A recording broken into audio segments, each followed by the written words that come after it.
யாடியா T5L மகிழ்ச்சி நிறைந்த நீண்ட பயணத்திற்கு இணைந்திருக்கின்றோம். நிகழ்ச்சியின் வாயிலாக இன்றைய நாளிலும் எங்களுடைய கைகளிலே யாழ் பிராந்தியத்திலிருந்து கிடைக்கப்பெற்றிருக்கக்கூடிய 4 பத்திரிகைகள் கிடைத்திருக்கின்றன. அப்பத்திரிகைகளிலிருந்து வெளியாயிருக்கக்கூடிய செய்திகளின் தொகுப்புகளை பார்க்க போகின்றோம். முதலில் ஈழநாடு பத்திரிகையில் இன்றைய நாளில் வெளியாகிருக்கக்கூடிய பிரதான தலைப்புச் செய்தியை பார்க்கலாம். காணாமல் போன யாழ் விரிவுரையாளரின் ஒரு குலைந்த உடல் தனங்கிழப்பில் மீட்பு என்கின்ற ஒரு புகைப்படம் தாங்கிய பிரதான தலைப்புச் செய்தியாக காணப்படுகின்றது. பார்க்கலாம். கொலை சந்தேகத்தின் பேரில் மகள் மருமகன் தடுப்பு காவலில். அதாவது கடந்த 4 நாட்களுக்கு முன்பு காணாமல் போனதாக போலீசாரால் தேடப்பட்டு வந்த யாழ் பல்கலைக்கழக சித்த மருத்துவ பீடத்தின் விரிவுரையாளரின் உடலம் சாவகச்சேரி தனங்கிழப்பு அருகுவெளி பகுதியில் இருந்து நேற்று காலை உருக்குலர்ந்த நிலையில் மீட்கப்பட்டுள்ளது. யாழ் பல்கலைக்கழக சித்த மருத்துவ பீடத்தின் சமூக நல மருத்துவத்துறை தலைவரும் சிரேஷ்ட விரிவுரையாளருமான சித்த மருத்துவ கலாநிதி தயாளினி திலீபன் என்பவரின் உடலமே நேற்று காலை யாழ்ப்பாணம் போலீசாரால் மீட்கப்பட்டது. உடலமாக மீட்கப்பட்ட விரிவுரையாளருக்கும் அவரது மகளது கணவர் ஆகியோருக்கு இடையில் ஏற்பட்ட குடும்ப தகராறை கொலையில் முடிந்திருப்பதாக போலீசார் தெரிவித்தனர். சம்பவம் தொடர்பில் மேலும் தெரிய வருவதாவது, அரியாலை புங்கன் குளத்தை அண்மித்த பகுதியில் தனது மகளுடன் வசித்து வந்த விரிவுரையாளருக்கும் மகள் மற்றும் மகளின் கணவருக்கும் இடையில் நீண்ட காலமாக பிணக்கு நிலை இருந்துள்ளது. கொல்லப்பட்டவரின் மகன் வடமத்திய மாகாணத்தில் உள்ள பல்கலைக்கழகம் ஒன்றில் விரிவுரையாளராக பணியாற்றி வருகிறார். சம்பவம் இடம்பெற்ற நாளுக்கு அடுத்த நாள் தனது தாயாரையும் சகோதரியையும் தொடர்பு கொள்ள முடியாத நிலையில் வீட்டுக்கு வந்த அவரது மகன் வீட்டில் அசம்பாவிதம் நடைபெற்றிருந்ததை அவதானித்த சமயம் வீட்டில் நின்ற தாயாரின் கார் காணாமல் போனதை அவதானித்துள்ளார். அன்றைய தினமே கடந்த வியாழக்கிழமை யாழ்ப்பாணம் போலீஸ் நிலையத்தில் தனது தாயாரையும் சகோதரியின் கணவர் கடத்திவிட்டார் என்று முறைப்பாடு செய்துள்ளார். அதே சமயம் யாழ்ப்பாண பல்கலைக்கழக துணைவேந்தரும் பல்கலைக்கழக ஆசிரியர் சங்கமும் சம்பவம் தொடர்பில் போலீசார் விரைந்து செயற்பட வேண்டும் என வடபிராந்திய பிரதி போலீஸ் அதிபரை கடிதம் மூலம் நேரில் சந்தித்து கோரிக்கை முன்வைத்தனர். இதனையடுத்து யாழ்ப்பாண போலீசார் தீவிர விசாரணைகளில் இறங்கியுள்ளனர். விசாரணைகளின் போது யாழ்ப்பாணத்தில் இருந்து காரில் புறப்பட்ட மகளும் மருமகனும் பரந்தன் சந்தையில் உள்ள வங்கி ஒன்றின் தன்னியக்க இயந்திரத்தின் விரிவுரையாளரின் வங்கி அட்டையை பயன்படுத்தி பணத்தை பெற்றிருக்கின்றனர் என்பதும், திருகோணமலையில் உள்ள எரிபொருள் நிரப்பு நிலையம் ஒன்றில் கொல்லப்பட்ட விரிவுரையாளரின் தொலைபேசி இலக்கத்தில் பதிவு செய்யப்பட்ட QR குறியீட்டை பயன்படுத்தி காருக்கு பெட்ரோல் நிரப்பியிருக்கின்றனர் என்பதும் தெரிய வந்தது. இவ்விரு சம்பவங்களின் அடிப்படையில் சம்பந்தப்பட்ட இடங்களில் பெறப்பட்ட கண்காணிப்பு கேமரா பதிவுகளின் அடிப்படையிலும் சந்தேக நபர்களின் தொலைபேசி செல்லிட வரைபடத்தின் படியும் பின்தொடர்ந்து சென்ற போலீசார் திருகோணமலை நிலாவளி பகுதியில் வைத்து நேற்று முன்தினம் மாலை இருவரையும் கைது செய்தனர். கைது செய்யப்பட்ட இருவரும் திருகோணமலையில் இருந்து யாழ்ப்பாணத்திற்கு அழைத்து வரப்படும் வழியில் தாயார் கொலை செய்யப்பட்டு விட்டார் என்பது போலீஸ் விசாரணைகளில் தெரிய வந்துள்ளது. கொலை செய்யப்பட்ட தாயாரின் உடலத்தை சாவகச்சேரி பரந்தன் பகுதிக்கிடையில் காட்டுப்பகுதி ஒன்றில் வீசிவிட்டு வந்ததாக போலீசாரிடம் தெரிவித்த சந்தேக நபர்கள் உடலம் வீசப்பட்ட பகுதியை சரியாக அடையாளம் காட்டுவதற்கு சிரமப்பட்டிருக்கின்றனர். தனங்கிழப்புக்கு அண்மையாக காற்றாலை ஒன்றிற்கு அண்மையில் நின்ற குறிப்பின் அடிப்படையில் நேற்று அதிகாலை முதல் தேடுதல் மேற்கொண்ட போலீசார் நண்பர்களுக்கு முன்னர் அருகுவெளி பகுதியில் இருந்து உருக்குலைந்த நிலையில் சடலத்தை மீட்டுள்ளனர். சாவகச்சேரி நீதிமன்ற பதில் நீதவான் உடலம் மீட்கப்பட்ட பகுதிக்கு நேரில் சென்று பார்வையிட்டதன் பின்னர் உடல் கூற்றில் பரிசோதனைக்காக உடலம் யாழ்ப்பாணம் போதனா வைத்தியசாலைக்கு அனுப்பி வைக்கப்பட்டது. உடல் கூற்றியல் பரிசோதனை மரண விசாரணைகளின் பின்னர் உடலம் உறவினர்களிடம் கையளிக்கப்பட்டுள்ளது. கைது செய்யப்பட்ட சந்தேக நபர்கள் இருவரும் நேற்று யாழ்ப்பாணம் நீதவான் முன்னிலையில் பிரசன்னப்படுத்தப்பட்டதை அடுத்து தடுப்பு காவலில் வைத்து விசாரிப்பதற்கான அனுமதியை பெற்றுள்ளதாக போலீசார் தெரிவித்தனர். யாழ்ப்பாணம் போலீசார் மேலதிக விசாரணைகளை மேற்கொண்டுள்ளனர் என்கின்றவாறாக அந்த செய்தி காணப்படுகின்றது. மேலும் பார்க்கலாம். எரிபொருள் விலைகள் உச்சத்தை தொட்டன. பெட்ரோல் 81 ரூபாவால், டீசல் 79 ரூபாவால், மண்ணெண்ணெய் 60 ரூபாவால். அதனுடைய விரிவான செய்தியை பார்க்கலாம். நேற்று நள்ளிரவு முதல் அமலாகும் வகையில் எரிபொருள் விலைகளில் திருத்தம் மேற்கொள்ளப்பட்டுள்ளதாக இலங்கை பெட்ரோலிய கூட்டுத்தாபனம் அறிவித்துள்ளது. இதன்படி ஆட்டோ டீசல் 79 ரூபாவால் அதிகரிக்கப்பட்டு 382 ரூபாவாக விற்பனை செய்யப்பட உள்ளது. அத்துடன் லங்கா சூப்பர் டீசல் 90 ரூபாவால் அதிகரிக்கப்பட்டு 443 ரூபாவாக விற்பனை செய்யப்பட உள்ளது. அதே நேரம் ஆக்டேன் 92 ரக பெட்ரோல் 81 ரூபாவால் அதிகரிக்கப்பட்டு 398 ரூபாவாக விற்பனை செய்யப்பட உள்ளது. எனினும் ஆக்டேன் 95 ரக பெட்ரோல் 90 ரூபாவால் அதிகரிக்கப்பட்டு 455 ரூபாவாக விற்பனை செய்யப்பட உள்ளது. மண்ணெண்ணெய் 1 லிட்டர் 60 ரூபாவால் அதிகரிக்கப்பட்டு 255 ரூபாவாக விற்பனை செய்யப்பட உள்ளது என்கின்றதாக அந்த செய்தி காணப்படுகின்றது. மேலும் பார்க்கலாம். அடுத்ததாக, பதவிக்காலம் முடிவதற்கு முன்பே ட்ரம்ப் பதவி இழப்பதற்கு வாய்ப்பு, இணைய கருத்து கணிப்புகளில் தகவல் என்கின்ற ஒரு செய்தியும், அமெரிக்க ஜனாதிபதி டொனால்டு ட்ரம்ப் தமது 2வது பதவிக்காலம் முடிவதற்கு முன் மீண்டும் பதவி நீக்கத்திற்கு உள்ளாகும் வாய்ப்பு அதிகரித்துள்ளதாக ஆன்லைன் கணிப்பு தளங்கள் தெரிவிக்கின்றன. கல்ஷி என்ற கணிப்பு தளத்தின்படி ட்ரம்ப் மீண்டும் பதவி நீக்கப்பட வாய்ப்பு தற்போது 69% உயர்ந்துள்ளது. இது 2024 நவம்பரில் இருந்து இந்த கணிப்பு தொடங்கியதிலிருந்து பதிவான மிக உயர்ந்த அளவாகும். தேர்தலில் வெற்றி பெற்றதை அடுத்து ஆரம்பத்தில் இந்த வாய்ப்பு 33% இருந்தது. இதே கேள்வியில் போலி மார்க்கெட் தளத்தில் 46% வாய்ப்பு காணப்படுகின்றது.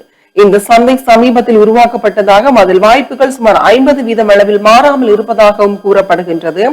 ட்ரம்ப் தமது முதல் பதவி காலத்தில் 2 முறை பதவி நீக்கம் செய்யப்பட்டவர். 2019 ஆண்டு உக்ரைன் தொடர்பான விவகாரம் மற்றும் 2021 ஆண்டு ஜனவரி 6 கேபிட்டல் கலவர சம்பவம் தொடர்பாக அவர் மீது குற்றச்சாட்டுகள் முன்வைக்கப்பட்டன. ஆனால் இருமுறையும் செனட் அவையில் அவர் விடுவிக்கப்பட்டார். இந்த நிலையில் இந்த கணிப்பு தளங்களின் மதிப்பீடுகள் எப்போதும் துல்லியமானவை அல்ல என நிபுணர்கள் சுட்டிக்காட்டுகின்றனர். அரசியல் சூழ்நிலைகள் மற்றும் பொதுமக்களின் எதிர்ப்புகள் போன்றவை இத்தகைய கணிப்புகளால் பாதிக்கப்படக்கூடும். மேலும் இத்தகைய கணிப்பு சந்தை குறித்து சர்ச்சைகளும் எழுந்துள்ளன. கிறிஸ் மூர்ஃபே உள்ளிட்ட சில அரசியல்வாதிகள் அரசாங்க நடவடிக்கைகள் தொடர்பாக பணம் வைத்து கணிப்பது தவறாக பயன்படுத்தப்படலாம் எனவும் எச்சரித்துள்ளனர். இதனால் ட்ரம்ப் மீண்டும் பதவி நீக்கம் செய்யப்படுவாரா என்பது குறித்து உறுதியான முடிவு எதுவும் இப்போது கூற முடியாத நிலை காணப்படுகின்றது என்கின்றதாக அந்த செய்தி காணப்படுகின்றது. மேலும் பார்க்கலாம். அரசுக்குள் புதிய மாஃபியாக்கள், ஜனாதிபதிக்கு மனு எச்சரிக்கை என்கின்ற ஒரு செய்தியும் இங்கே பிரசுரமாக இருக்கின்றது. எரிவாயு, எரிபொருள் மற்றும் மருந்து கொள்வனவுகளில் நிலவும் ஏகபோக கூட்டணிகளை முறியடிப்பதற்காக ஜனாதிபதி கூறினாலும் அரசாங்கத்திற்குள் புதிய மாஃபியாக்கள் உருவாகி வருவதாக தமிழ் முற்போக்கு கூட்டணியின் தலைவர் மனோ கணேசன் எச்சரித்துள்ளார் என்கின்றதாக அந்த செய்தி கடந்து செல்கின்றது. மேலும் பார்க்கலாம். ஆட்டோ டிப்பர் மோதியதில் தாயும் மகளும் உயிரிழப்பு, சரசாலை பகுதியில் துயரம் என்கின்ற ஒரு புகைப்படம் தாங்கிய செய்தியும், சாவகச்சேரி சரசாலை கனகம் புளியடி பகுதியில் இடம்பெற்ற வாகன விபத்தில் தாயும் மகளும் உயிரிழந்துள்ளனர். இந்த சம்பவம் நேற்று காலை 8:30 மணி அளவில் இடம்பெற்றுள்ளது. புத்தூரில் இருந்து மீசாலை நோக்கி பயணித்த டிப்பர் வாகனமும் மீசாலையில் இருந்து மட்டுவில் நோக்கி பயணித்த முச்சக்கர வண்டியும் நேருக்கு நேர் மோதி விபத்துக்குள்ளாகின. இதன்போது முச்சக்கர வண்டியில் 4 பயணித்துள்ளனர். அவர்களுள் தாயும் மகளும் சம்பவ இடத்தில் உயிரிழந்துள்ளதோடு சாரதியும் புரிதொரு பெண்ணும் காயமடைந்துள்ளனர். காயமடைந்தவர்கள் சாவகச்சேரி ஆதார வைத்தியசாலையில் அனுமதிக்கப்பட்டுள்ளனர். டிப்பர் சாரதி கைது செய்யப்பட்டுள்ளார். சம்பவம் தொடர்பாக மேலதிக விசாரணைகளை சாவகச்சேரி போலீசார் மேற்கொண்டு வருகின்றனர் என்கின்றதாக அந்த செய்தி காணப்படுகின்றது. எரிபொருள் நெருக்கடி, சுகாதார கட்டமைப்பு முடங்கும் அபாய நிலை. எரிபொருள் மற்றும் போக்குவரத்து பிரச்சனைகளுக்கு அரசாங்கம் உடனடியாக தீர்வுகளை வழங்காவிட்டால் நாட்டின் மருத்துவமனை கட்டமைப்பு அடுத்த 1 வாரத்திற்குள் முடங்கும் அல்லது பாரிய வீழ்ச்சியை சந்திக்கும் என வைத்தியர்கள் உள்ளிட்ட சுகாதார பணியாளர்கள் எச்சரிக்கை விடுத்துள்ளனர் என்கின்றதாக அந்த செய்தி காணப்படுகின்றது. QR எரிபொருள் ஒதுக்கீடு அதிகரிப்பு. QR குறியீட்டு முறையின் கீழ் வழங்கப்பட்டு வரும் வாராந்த எரிபொருள் ஒதுக்கீடு நேற்று நள்ளிரவு முதல் அமலுக்கு வரும் வகையில் அதிகரிக்கப்பட்டுள்ளதாக இலங்கை பெட்ரோலிய கூட்டுத்தாபனம் அறிவித்துள்ளது. மத்திய கிழக்கு மோதல்கள் மற்றும் சர்வதேச எரிசக்தி நெருக்கடிக்கு மத்தியிலும் உள்நாட்டு தேவைகளை கருத்தில் கொண்டு இந்த எரிபொருள் ஒதுக்கீடு அதிகரிக்கப்பட்டுள்ளது.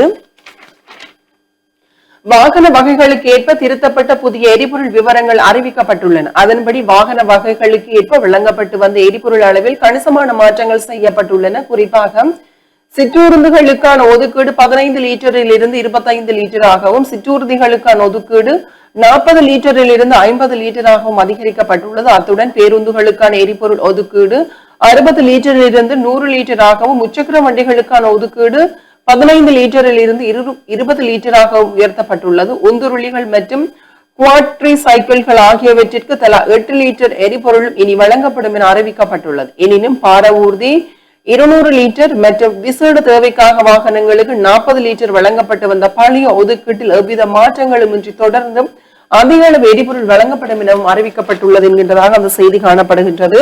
தனியார் பஸ் சேவைகள் 50% குறையும் அபாயம். இலங்கை முழுவதும் தனியார் பேருந்துகளுக்கான எரிபொருள் விநியோகத்தில் நிலவும் சீரற்ற தன்மை காரணமாக பொது போக்குவரத்து சேவை கடும் பாதிப்பு எதிர்கொண்டுள்ளதாக இலங்கை தனியார் பேருந்து உரிமையாளர்கள் சங்கம் தெரிவித்துள்ளது என்கின்றதாக அந்த செய்தி காணப்படுகின்றது. 9 மாகாணங்களிலும் லஞ்ச ஊழல் ஆணைக்குழுவின் காரியாலயங்கள் நாட்டின் 9 மாகாணங்களிலும் லஞ்சம் மற்றும் ஊழல் குற்றச்சாட்டுகளை விசாரணை செய்யும் ஆணைக்குழுவின் புதிய கிளை காரியாலயங்களை நிறுவுவதற்கு தீர்மானிக்கப்பட்டுள்ளதாக அந்த செய்தி காணப்படுகின்றது. இவைதான் ஈழநாட்டு பத்திரிகையின் முதற்பக்க செய்திகளாக காணப்படுகின்றன. தொடர்ந்தும் நாங்கள் உட்பக்க செய்திகளை பார்க்கலாம். வெளிநாட்டு பாதாள உலக குழுவினரது சகாக்கள் 15 பேர் ஆயுதங்களுடன் கைது என்கின்ற ஒரு செய்தியும், போலீஸ் சுற்றி வளைப்பு மேலும் 506 பேர் கைது, உள்நாட்டு பொறிமுறை தொடர்பில் பேசிக் கொண்டிருப்பதில் பயனில்லை என்கின்ற ஒரு செய்தி இங்கே பிரசுரமாக இருக்கின்றது. வெளிநாட்டு பிரதிநிதிகளின் திடீர் விஜயங்களின் பின்னணி என்ன? முன்னாள் அமைச்சர் அலி சப்ரி கேள்வி என்கின்ற ஒரு செய்தியும், எரிபொருளை பதக்கிய மேலும் 3 சிக்கினர், இலங்கை ஜப்பான் பாதுகாப்பு உறவுகள் மேலும் வலுப்பெற்றன என்கின்ற ஒரு செய்தியும், மத தலைவர்களுக்கு அரசால் கடவுச்சீட்டு வழங்கப்பட்டதா என்கின்ற ஒரு செய்தியும் இங்கே பிரசுரமாக இருக்கின்றது. அடுத்த பக்கத்தில் கொலன்னாவ முனையத்தில் இருந்து எரிபொருள் விநியோகம் இல்லை, ஏமாற்றத்துடன் திரும்பிய பவுசர்கள் என்கின்ற ஒரு செய்தியும் இங்கே காணப்படுகின்றது. அனுமதியின்றி பெட்ரோல் வைத்திருந்த 2 கைது, பல மாவட்டங்களில் இடியுடன் கூடிய மழைக்கான வாய்ப்பு என்கின்ற ஒரு செய்தியும் இருக்கின்றது. மண்வெட்டியால் தாக்கி முதியவர் உயிரிழப்பு என்கின்ற ஒரு செய்தியும், வெளிநாட்டு தயாரிப்பு துப்பாக்கிகளுடன் 2 சிக்கினர் என்கின்ற செய்தியும், கடலில் அடித்துச் செல்லப்பட்ட இந்திய சுற்றுலா பயணி மீட்பு, கம்பன் புகழ்பாடும் கதிரவன் கம்பன் விழா புதுக்குடியிருப்பில் ஜனாதிபதி செயலக வாகனங்கள் 200க்கும் மேல் குறைக்கப்பட்டன, சபையில் பிரதமர் ஹரணி அறிவிப்பு என்கின்ற ஒரு செய்தியும், வரலாற்று சிறப்புமிக்க மானிப்பாய் மரதடியானுக்கு இன்று கொடியேற்றம் என்கின்ற ஒரு செய்தியும் இங்கு பிரசுரமாக இருக்கின்றது. மேலும் பல ஆக்கங்கள் மற்றும் கட்டுரைகள், அரசியல் கட்டுரைகளும் பிரசுரமாக இருக்கின்றன. முதலாக இலங்கையில் அதிகார பரவலாக்கத்திற்கு அடித்தளத்தை அமைத்துக் கொண்டது ஜி பார்த்தசாரதி என்கின்ற ஒரு தலைப்பில் ஒரு கட்டுரையும், இந்தியாவின் அயலக ராஜதந்திரமும் மேற்காசிய சவாலும் என்கின்ற ஒரு தலைப்பிலும் இங்கே ஒரு கட்டுரையும், ஈரானிய மக்களின் ஒற்றுமையில் ட்ரம்ப் கற்றுக்கொள்ளும் பாடமும் இலங்கையின் அணிசேரா நிலைமையும் என்கின்ற ஒரு தலைப்பில் ஒரு அரசியல் கட்டுரையுமே பிரசுரமாக இருக்கின்றது. மேலும் பார்க்கலாம். இறுதிப்பக்க செய்திகளாக, வடக்கு கிழக்கில் 3 ஆண்டுகளில் 2500 வீடுகள் நிர்மாணிக்கப்படும், மூங்கிலாறு பிரதேச மருத்துவமனை காவலாளியை தாக்க முற்பட்டதாக சந்தேகிக்கப்படும் 2 கைது, வவுனியாவில் பெருநாள் தொழுகை, மன்னார் மருத்துவமனைக்கு 10 கோடி ரூபாய் நிதி ஒதுக்கீடு என்கின்ற ஒரு செய்தியும், வட்டுக்கோட்டை மருத்துவமனை முன் மக்கள் நேற்று கவனஈர்ப்பு போராட்டம் என்கின்ற ஒரு செய்தியும், தனது நிலைப்பாட்டினை தெளிவுபடுத்த வேண்டியது அவசியம் என்கின்ற ஒரு செய்தியும் ஈழநாட்டு பத்திரிகையில் இன்றைய வெளியாயிருக்கக்கூடிய செய்திகளாக காணப்படுகின்றன. தொடர்ச்சியாக நாங்கள் வலமுறை பத்திரிகையில் வெளியாயிருக்கக்கூடிய செய்திகளை பார்க்கலாம்.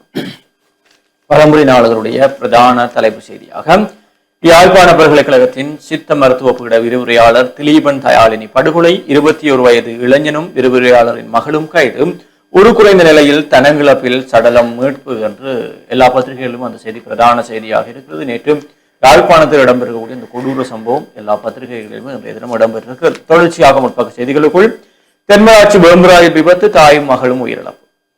சாகவச்சேரி போலீஸ் பிரிவுக்குட்பட்ட புத்தூர் வீதியில் வேம்புராய் பகுதியில் நேற்று சனிக்கிழமை காலை இடம்பெற்ற விபத்தில் முச்சக்கர வண்டியில் பயணித்த தாய் மற்றும் மகள் ஆகியோர் சம்பவ இடத்திலேயே பலியாக இருக்கிறார்கள் என்ற செய்தி.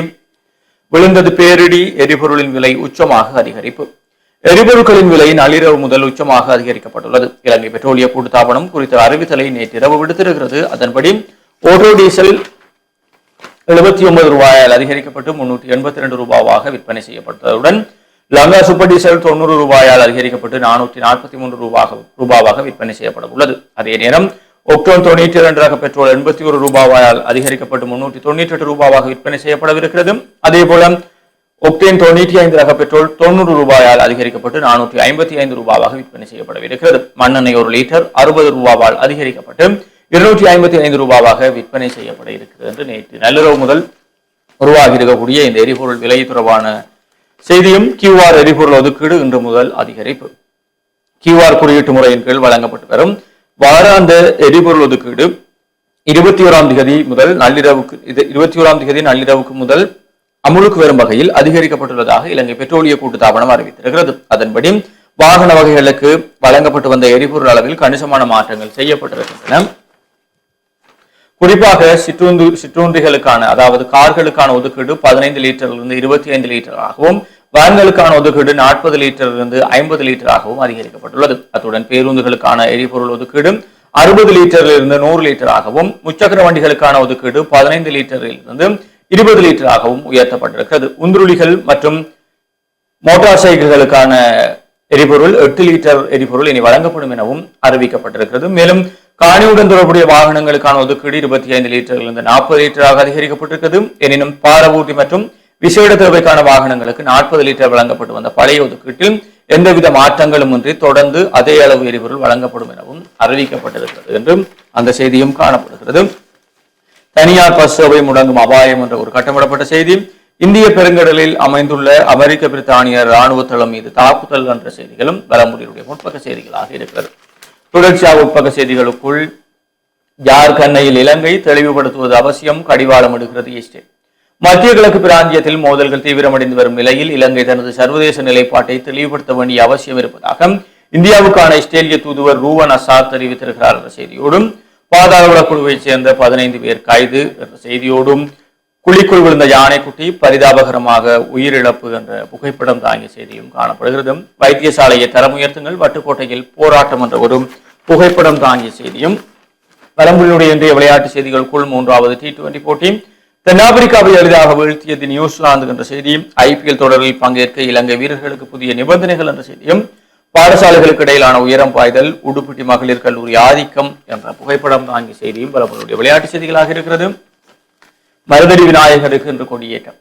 மானிப்பாய் மருதடி விநாயகர் ஆலய மகோற்சவம் இன்று ஞாயிற்றுக்கிழமை நண்பகல் 12 மணிக்கு கொடியேற்றத்துடன் ஆரம்பமாகி தொடர்ந்து 25 தினங்கள் உற்சவம் இடம்பெறும் என்ற அந்த செய்தி வலம்புரி இன்றைக்கு வாரமலராக சங்குநாதம் புலந்திருக்கிறது. சங்குநாதத்திலே ஈரான் மீதான போர் அமெரிக்காவுக்கு வெற்றியா தோல்வியா என்று அபிமன்யுவனுடைய கட்டுரை பிரதான கட்டுரையாக பிரசுரிக்கப்பட்டிருக்கிறது.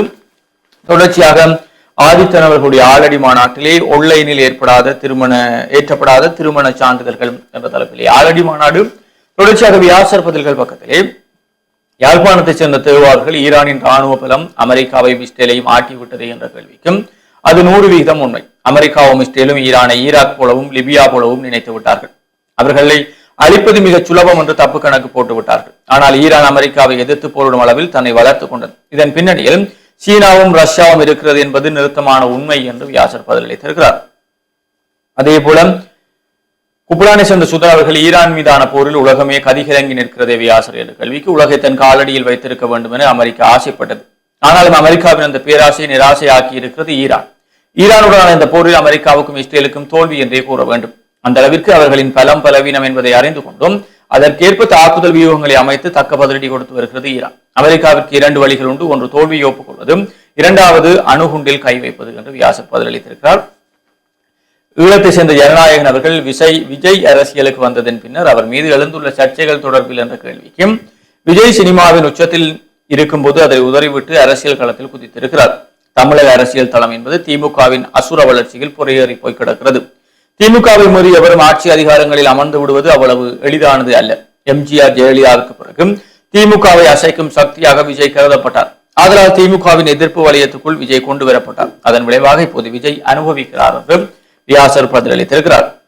தொடர்ச்சியாக யாழ்ப்பாணத்தை சேர்ந்த ஜேஜி அவர்கள் சீமான் முன்வைக்கும் அரசியல் கொள்கைகள் பற்றி கூறுங்கள் வியாசரை என்ற கேள்விக்கும் சீமானின் யதார்த்த அரசியல் தமிழக மக்களிடம் எடுபடாமல் இருக்கிறது. எனினும் சீமான் தனது தமிழ் தேசிய கொள்கையில் இருந்து சற்றும் விலகாமல் தனது அரசியல் பயணத்தை முன்னெடுத்து வருகிறார். அதிலும் ஈழத்தமிழினம் மீதும் ஈழ போராட்டத்தின் மீதும் தேசிய தலைவர் மீதும் தீராத பெற்றுக்கொண்ட சீமானின் பேச்சுக்கள் உச்சமானவை. இப்படிப்பட்ட தலைவன் ஒருவன் ஈழத் தமிழினத்துக்கு தேவை என்பதை சீமான் நமது மனங்களில் விதைத்து விட்டார் என்பது மட்டும் மறுக்க முடியாத உண்மை என்று வியாசர் பதிலளித்திருக்கிறார். இரவிரவாக தனியார் கல்வி நிலையங்கள் இயங்குவதால் சிறுவர்கள் பாதிக்கப்படுகின்றனர் வியாசர் என்ற போண்டாவிலே சேர்ந்த கஜீவன் அவர்களுடைய கேள்விக்கும் என்ன செய்வது, எப்படிப்பட்டாவது என் பிள்ளையை வைத்தியராவோ அல்லது பொறியியலாளராவோ ஆக்கிவிட வேண்டும் என்ற தீரா கனவில் பெற்றோர் தங்கள் பிள்ளைகளை பிஞ்சிலேயே பழுக்க வைத்துக் கொண்டிருக்கிறார்கள். யாழ்ப்பாணத்தில் பிறக்கும் பிள்ளைகள் எல்லாம் டாக்டர் இன்ஜினியர் ஆக வேண்டும் என்று அடம் பிடித்தால் அப்படி சாத்தியப்படும். முதலில் பிள்ளைக்கு பிடித்தது எது என்பது அவர்களின் விருப்பத்தை கேட்டறிந்து கொள்ளுங்கள். அதுவே அவர்கள் வாழ்வை உயர்த்தும் என்றும் வியாசர் பதிலளித்திருக்கிறார். இப்படியாக வியாசர் பதில்கள் பக்கம் தொடர்ந்து செல்கிறது. ஆட்சி அறிவுரை பக்கத்திலே வீதியில் குப்பை கொளுத்துபவர்களை தண்டிக்கும் சட்டம் வர வேண்டும் பேராண்டி என்றும் மாவைனா கஜேந்திரன் அவர்களுடைய ஆட்சி அறிவுரை பக்கம் காணப்படுகிறது. தொடர்ச்சியாக பலருடைய கவிதைகள், கட்டுரைகள், ஆக்கங்கள் சங்குநாதத்திலே பிரசுரிக்கப்பட்டிருக்கிறது. இலக்குகளை எட்டிவிட்டோம், போரை முடிவுக்கு கொண்டு வர ட்ரம்ப் திட்டம், வாஷிங்டன் செய்திகள் என்ற செய்தியும், ஹார்முஸ் நீரிணை விவகாரம், அமெரிக்காவுக்கு பிரித்தானியா பச்சை கொடி என்ற செய்தியும் காணப்படுகிறது. தொடர்ச்சியாக விளம்பரினுடைய சுகமான விடியல் மருத்துவ சுடர் பகுதியிலே தேங்காய் என்பன ஆபத்தானவையா என்ற தலைப்பிலே கட்டுரை ஒன்று. அதே போல எம்மை தடுத்தாற் கொள்ளப் போவது யார் என்று சிவன் சுதன் யாழ் போதனா வைத்தியசாலை பொது வைத்திய நிபுணர்களுடைய மருத்துவ கட்டுரையும் பிரசுரிக்கப்படுகிறது. தொடர்ச்சியாக வலம்புரி குடும்பத்தினுடைய பவள விழா மணி விழா நிகழ்வுகள் என்ற புகைப்படம் தாங்கி செய்தியும் வலம்புரி நாடுகளுடைய ஆசிரியர் தலையங்கமாக மாணவர்களுக்கு அறநெறியை பாடசாலைகள் போதிக்க வேண்டும் என்ற தலைப்பிலே ஆசிரியர் தலையங்கம். உள்நாட்டு செய்திகளுக்குள் எரிசக்தி சவால்களுக்கு மத்தியில் அரசு சேவையை தடையின்றி முன்னெடுப்பது தொடர்பில் கலந்துரையாடல். எரிசக்தி சவால்களுக்கு மத்தியில் அரசு சேவையை தடையின்றி முன்னெடுப்பது தொடர்பில் கலந்துரையாடப்பட்டிருக்கிறது என்று அந்த செய்தி தொடர்ந்து செல்கிறது. QR இன்றி எரிபொருள் வழங்க மறுத்த ஊழியர் மீது தாக்குதல். QR குறியீடு இன்றி எரிபொருள் வழங்க மறுத்த திருகோணமலை பல நோக்கு கூட்டுறவு சங்கத்துக்கு சொந்தமான எரிபொருள் நிலையத்தில் கடமையாற்றிய ஊழியர் மீது 4 தாக்குதல் நடாத்தி இருக்கிறார்கள் என்ற செய்தியும் 1,09,410 சுற்றுலா பயணிகள் மார்ச் மாதத்தின் முதல் 18 நாட்களில் இலங்கைக்கு வருகை என்ற செய்தியும் காணப்படுகிறது. தொடர்ச்சியாக உயிரிலும் மேலான நீர்வளத்தை பாதுகாப்போம் என்று இன்றைய நாளில் உறுதி பூணுவோம் என்றும் தாரகா உதவி பொறியியலாளர் தேசிய நீர்வளங்கள் வடிகால் அமைப்பு சபை அவர்களுடைய கட்டுரையும் பிரசுரிக்கப்பட்டிருக்கிறது. இவைதான் வலம்புரி நாளினுடைய இன்றைய முதன்மை செய்திகளாக இருக்கிறது. தொடர்ச்சியாக நிகழ்ச்சியில் தினக்குரல் நாளிதழின் செய்திகளோடு இணைந்திருக்கலாம். தினக்குரல் பத்திரிகையில் இன்றைய நாளில் வெளியாக இருக்கக்கூடிய செய்திகளை பார்க்கலாம். பிரதான தலைப்புச் செய்தியாக யாழை உலுக்கிய கொலை சம்பவம், பெண் விரிவுரையாளர் சடலமாக மீட்பு, மகள் மருமகன் திருகோணமலையில் கைது, சந்தேக நபர்களுக்கு 48 மணி நேர போலீஸ் காவல் விசாரணை என்கின்ற பிரதான தலைப்புச் செய்தியுடன் பல புகைப்படங்கள் தாங்கிய செய்தியாகவும் அது காணப்படுகின்றது. இது ஏலவே பார்த்த செய்தி. அதிர்ச்சி அளிக்கும் வகையில் எரிபொருள் விலை அதிகரிப்பு, 92 ஆக்டைன் பெட்ரோல் விலை 398 ரூபாய் அதிகரிப்பு என்கின்ற ஒரு செய்தியும் இங்கே பிரசுரமாயிருக்கின்றது. இதுவும் நாங்கள் ஏலவே பார்த்த செய்தி. போதை மாத்திரைகளுடன் இளைஞர் ஒருவர் கைது என்கின்ற ஒரு செய்தியும் பிரசுரமாக இருக்கின்றது. 2022 அதாவது பொருளாதார நெருக்கடியையும் சமகால நெருக்கடிகளையும் ஒன்றாக கருதுவது விசமம் என்கின்ற ஒரு செய்தியும், மத்திய கிழக்கு மோதல்கள் மத்தியில் இலங்கை தனது நண்பனை அடையாளம் காட்ட வேண்டும் என்கின்ற ஒரு புகைப்படம் தாங்கிய செய்தியும் பதிவாக இருக்கின்றது. QR குறியீட்டின் அடிப்படையில் எரிபொருள் ஒதுக்கீடு அதிகரிப்பு ஏலவே பார்த்த செய்தி. சாவகச்சேரியில் கோர விபத்து, முச்சக்கர வண்டிகள் பயணித்த தாயும் மகளும் உயிரிழந்தனர் என்கின்ற ஒரு செய்தியும் பிரசுரமாக இருக்கின்றது. லஞ்ச ஊழல் ஆணைக்குழு அலுவலகங்கள் திறக்கப்படும், மக்களின் நலனில் அடிப்படையில் ஐதேக ஆய்மாசா இடையில் இணக்கப்பாடு உருவாகுமாம் என்கின்ற ஒரு செய்தியும், உணவு விநியோக சேவைக்கு முன்னுரிமை அடிப்படையில் எரிபொருள் வழங்க திட்டம் என்கின்ற செய்திகள் தான் தினக்குரல் பத்திரிகையில் முதற்பக்க செய்திகளாக பிரசுரமாக இருக்கின்றன. உட்பக்க செய்திகளை பார்க்கலாம். நாட்டின் வெளிநாட்டு கொள்கை தொடர்பில் வேறு தரப்பினரின் அனுமதி வேண்டுமா, ஹபீல் ஹாசிம் என்பி என்கின்ற ஒரு செய்தியும், நாட்டிற்கு என்ன நடந்தாலும் பரவாயில்லை, அரசாங்கத்தை கவிழ்க்கவே எதிர்கட்சியினர் சிந்திக்கின்றனர் என்கின்ற ஒரு செய்திகளும் பிரசுரமாக இருக்கின்றது. 76 இந்தோனேசியர்கள் நீர்கொழும்பில் கைது, எரிபொருள் ஒதுக்கீடு முறையாக சீர் செய்யப்படவில்லை, நடவடிக்கை எடுக்காவிட்டால் தனியார் பேருந்து சேவைகள் சம்பிதம் அடையும் என்கின்ற ஒரு செய்தியும், கொழும்பு துபாய் இடையேயான விமான சேவைகள் மீண்டும் ரத்து என்கின்ற ஒரு செய்தியும், ஜனாதிபதி செயலகத்தின் வாகனங்கள் குறைப்பு, பிரதமர் ஹரணி அமரசூரிய தகவல் என்கின்ற ஒரு செய்தியும் இங்கு பிரசுரமாக இருக்கின்றது. பல்கலை மாணவர்களிடம் விசாரணை, இந்த தலைப்பில் ஒரு கட்டுரையும் இங்கே பிரசுரமாக இருக்கின்றது, பார்க்கலாம். இலங்கை வெளியுறவு கொள்கையின் நடுநிலைமையும் சீன சார்பும் என்கின்ற ஒரு தலைப்பிலும் இங்கே ஒரு கட்டுரையும் பிரசுரமாக இருக்கின்றது. பல ஆக்கங்களும் பிரசுரமாக இருக்கின்றன. பெண்கள் சமத்துவம் இல்லாத கட்டமைப்பில் வாழ்கின்றனர் என்கின்ற ஒரு தலைப்பிலும் ஒரு ஆக்கம். அமெரிக்காவை அலறவிட்ட அயத்துல்லா கமேனி என்கின்ற ஒரு தலைப்பிலான ஒரு ஆக்கங்களும், அதனை தொடர்ந்து சினிமா சார்ந்த செய்திகளும் பிரசுரமாக இருக்கின்றது. அமெரிக்காவின் பாதுகாப்பிற்கு உத்தரவாதம் காணல் நீரானது, ஏமாற்றத்தில் வளைகுடா நாடுகள் என்கின்ற ஒரு பெயரிலான ஒரு அரசியல் ஆய்வு கட்டுரையும் பிரசுரமாக இருக்கின்றது. மேலும் பார்க்கலாம். விசேட தேவைக்குட்பட்டோர் வலையமைப்பின் செயல்பாடுகளை நேரில் பார்வையிட்ட ஆளுநர் என்கின்ற ஒரு செய்தியும், கிளாலி கடலோர பகுதியில் கண்டல் தாவரங்கள் நடுகை என்கின்ற ஒரு புகைப்படம் தாங்கிய செய்தியும், வைத்தியசாலையின் பாதுகாப்பு உத்தியோகத்துறை தாக்கிய 2 போலீசாரால் கைது என்கின்ற ஒரு செய்தி பிரசுரமாக இருக்கின்றது. மத்திய கிழக்கு மோதலால் இலங்கை பாதிப்பு ஆராய்வதற்கு சர்வதேச நாணய நிதி குழு இலங்கை வருகின்றது. உற்பத்தியாளர்களுக்கு நியாய விலை கிடைக்கும் போதே எமது மாகாணம் முழுமையாக தன்னிறைவடையும், விவசாய உற்பத்தி தொழில்நுட்ப டிப்ளோமா பயிற்சியினருக்கு விண்ணப்பம் கோரல், சத்திர சிகிச்சை நிபுணருக்கு கைதடியில் பாராட்டு விழா, சங்கானை வைத்திய அதிகாரியாக நந்தகுமார் பொறுப்பேற்கு. இறுதிப்பக்க செய்தியாக, வெளிநாடுகளில் தலைமறைவாக இருக்கும் பாதாள உலக குழுவினரின் சகாக்கள் 15 பேர் கைது, குழிக்குள் விழுந்த குட்டி யானை காப்பாற்ற தாய் யானை நடத்திய போராட்டம் வீண் என்கின்ற ஒரு செய்தியும், 24 மணி நேர சுற்றி வளைப்பு, 500க்கும் மேற்பட்டோர் கைது என்கின்ற செய்திகள் தான் இன்றைய நாளில் தினக்குரல் பத்திரிகையில் வெளியாக இருந்த செய்திகளாக காணப்படுகின்றது. அடுத்து நாங்கள் உதயன் பத்திரிகையில் வெளியாயிருக்கக்கூடிய செய்திகளை பார்க்கலாம். உதயன் பத்திரிகையினுடைய பிரதான தலைப்பு செய்தியாக யாழ்ப்பாண பல்கலைக்கழக சித்த மருத்துவ விரிவுரையாளர் மருமகனால் நெறித்து கொலை, பற்றைக்குள் இருந்து மீட்கப்பட்டது சடலம், விசாரணையில் பல அதிர்ச்சி தகவல் என்று தலைப்பு செய்தியாக பிரசுரிக்கப்பட்டிருக்கிறது. அதே போல சாகவச்சேரியில் துயரம், டிப்பர் ஓட்டோ விபத்து, தாய் மகள் உயிரிழப்பு என்ற ஒரு கட்டமிடப்பட்ட செய்தியும், QR மூலமான எரிபொருள் ஒதுக்கீடு, நள்ளிரவு அதிகரிப்பு என்ற செய்தியும் காணப்படுகிறது. வடக்கு கிழக்குக்கு 2500 புதிய வீடுகள், ஒரு வீட்டுக்கு ரூபாய் 20 லட்சம் என்ற அந்த செய்தியும், தொடர்ச்சியாக பிரபாகரன் வாழ்ந்த காணியில் தமிழர் வரலாற்று மையத்தை அமைக்க தடை விதிக்குக, போலீசார் நீதிமன்றில் மனு. தமிழீழ தேசிய தலைவர் மேதகு பிரபாகரன் வாழ்ந்த வீடு அமைந்திருக்கும் காணியில் தமிழர் வரலாற்று மையம் அமைப்பதற்கு எதிராக காங்கேசன்துறை போலீசாரால் தடை உத்தரவு கோரி விண்ணப்பம் செய்யப்பட்டிருக்கிறது என்று அந்த செய்தியும் தொடர்ந்து செல்கிறது. சுற்றுலா பயணிகளுக்கு எரிபொருள் முன்னுரிமை என்ற ஒரு கட்டமிடப்பட்ட செய்தியும், நாட்டின் அனைத்து பகுதிகளிலும் ஊழல் விசாரணை அலுவலகங்கள் என்ற செய்திகளும் உதயனுடைய முற்பக்க செய்திகளாக காணப்படுகிறது. தொடர்ச்சியாக உட்பக்க செய்திகளுக்குள் சதோசா விற்பனை நிலையங்களில் 100 பொருட்களுக்கு விலை கழிப்பும், கார் மோட்டார் சைக்கிள்கள் வெல்லும் சீட்டெழுப்பு வாய்ப்பு. எதிர்வரும் பண்டிகை காலத்தை முன்னிட்டு லங்கா சதோசா விற்பனை நிலையங்களில் 100 வகையான பொருட்களுக்கு விசேட விலை கழிவுகள் வழங்கப்பட்டுள்ளதாக வர்த்தக மற்றும் உணவு பாதுகாப்பு அமைச்சர் வசந்த சமரசிங்க தெரிவித்திருக்கிறார். செய்தி, வடக்கு கிழக்குக்கு 2500 புதிய வீடுகள், ஒரு வீட்டுக்கு 20 லட்சம் ரூபாய் ஒதுக்கீடு. வடக்கு மற்றும் கிழக்கு மாகாணங்களில் மேல்குடியேற்றப்படும் மக்களுக்காக எதிர்வரும் 3 ஆண்டுகளுக்குள் 2500 வீடுகளை நிர்மாணித்து முடிக்க அரசாங்கம் திட்டமிட்டுள்ளதாக பிரதி அமைச்சர் ரிபி சரத் தெரிவித்திருக்கிறார். நாடாளுமன்றத்தில் இலங்கை தமிழரசு கட்சி உறுப்பினர் துரைராசா ரவிகரன் எழுப்பிய கேள்விக்கு பதிலளிக்கும் போது அவர் இப்படி தெரிவித்திருக்கிறார் என்ற செய்தியும், வடக்கின் கடல் வளத்தை சுரண்ட இனியும் இடமளிக்க மாட்டோம், ரவிகரன் எம்பி நாடாளுமன்றத்தில் தெரிவிப்பு என்ற ஒரு செய்தியும் காணப்படுகிறது. தொடர்ச்சியாக உதயனுடைய ஆசிரியர் தலையங்கமாக பொறுப்போடு நடக்க வேண்டிய காலம் என்ற தலைப்பில் ஆசிரியர் தலையங்கம், சுற்றுலா பயணிகளுக்கு எரிபொருள் முன்னுரிமை, இலங்கைக்கு வருகை தரும் வெளிநாட்டு சுற்றுலா பயணிகளுக்கும் எரிபொருள் விநியோகத்தில் முன்னுரிமை அளிக்கப்படும் என இலங்கை பெட்ரோலிய கூட்டுத்தாபனம் தெரிவித்திருக்கிறார்கள் என்ற செய்தியும் உதயனுடைய வாரமலராக சஞ்சீவி வாரமலர் புலந்திருக்கிறது. அமெரிக்கா, ஈரான், இஸ்ரேல் போரில் யாரும் வெல்ல முடியாது என்ற தலைப்பிலே அந்த நேர்காணல் கட்டுரை பிரசுரிக்கப்பட்டிருக்கிறது. தொடர்ச்சியாக ஈரானா இஸ்ரேலா, தமிழ் மக்கள் யாரோடு என்ற தலைப்பிலே நிலாந்தன் அவர்களுடைய கட்டுரையும், விடியாத இரவுகளும் விடியலுக்கான நெடுநடையும், இன்று உலக நீர் தினம் என்ற தலைப்பிலே கட்டுரை ஒன்றும் பிரசுரிக்கப்பட்டிருக்கிறது. உலக பொருளாதார போரும் ஈழத்தமிழர்களின் மௌனமும் என்று நிக்சன் அவர்களுடைய கட்டுரையும் காணப்படுகிறது. தொடர்ச்சியாக சஞ்சீவி வாரமலரே பல்வேறுபட்ட ஆக்கங்கள், கவிதைகள், கட்டுரை என்பன பிரசுரிக்கப்பட்டிருக்கிறது. 2000 லிட்டர் டீசல் பதுக்கிய நபர் கைது, கொழும்பு கொட்டாஞ்சேனையில் சம்பவம் என்ற செய்தியும், யாழ்ப்பாணத்தில் பெருநாள் தொழுகை என்ற புகைப்படம் தாங்கி செய்தியும் காணப்படுகிறது. சட்டவிரோத மீன்பிடி 2 வாரங்களில் 53 மீனவர்கள் கைது என்ற ஒரு செய்தி. தொடர்ச்சியாக மன்னாரின் அபிவிருத்திக்கு 42 கோடி ரூபாய் நிதி ஒதுக்கீடு, நகரசபை நடவடிக்கை.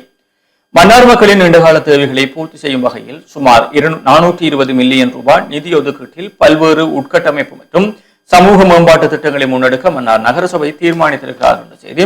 ரூபாய் 100 மில்லியன் ஒதுக்கீட்டில் நவீன ரக வெளிநோயாளர் பிரிவு, மன்னார் நகரசபை நடவடிக்கை என்ற செய்திகளும் காணப்படுகிறது. இவைதான் உதய நாளிலுடைய முதன்மை செய்திகளாகவும் இன்றைக்கு புலந்திருக்கக்கூடிய ஏனைய நாளிதழ்களுடைய முக்கிய செய்திகளாகவும் இருக்கிறது. தொடர்ந்து மனிதர்களே சிறிய ஒரு விளம்பர இடைவேளைக்கு பிறகு மீண்டும் சந்திப்போம்.